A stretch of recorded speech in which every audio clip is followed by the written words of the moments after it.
আমি আজকে মশার সাথে সাক্ষাৎ করছিলাম। আমি তাদেরকে জিজ্ঞাসা করলাম, তোমরা ময়লা পানিতে ডিম পাড়ো কেন? মশা বলল, কারণ ভালো পানিতে ডিম পারলে মানুষ সিদ্ধ করে খেয়ে নিতে পারে।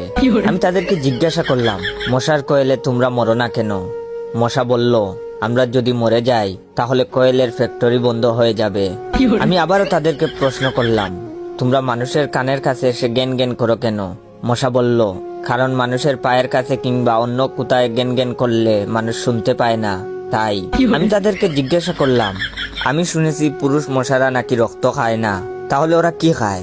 মশা বলল, পুরুষ মশারা শুধু বউয়ের বোকা খায়। আমি বললাম, মশারা কামড়ালে মানুষের ডেঙ্গু হয় কেন?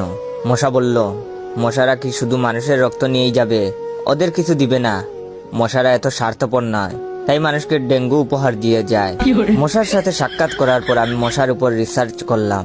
মশা অনেক ধরনের হয়, যেমন পড়তে বসলে যে মশায় কামড়ায় তারা হলো অশিক্ষিত মশা, খেতে বসলে যে মশা কামড়ায় তারা হলো ক্ষুধার্ত মশা, ঘুমানোর পর যে মশা কামড়ায় তারা হলো কাপুরুষ, জেগে থাকা অবস্থায় যে মশা কামড়ায় তারা সাহসী, মশারির মধ্যে যে মশা কামড়ায় তারা হলো অতিরিক্ত শেষরা, মাঝরাতে যে মশা কামড়ায় তারা হলো সিঙ্গেল, টয়লেটে যে মশা কামড়ায় তারা হলো নির্লজ্জ, দিনের বেলা যে মশা কামড়ায় তারা একটা ছোট লোক।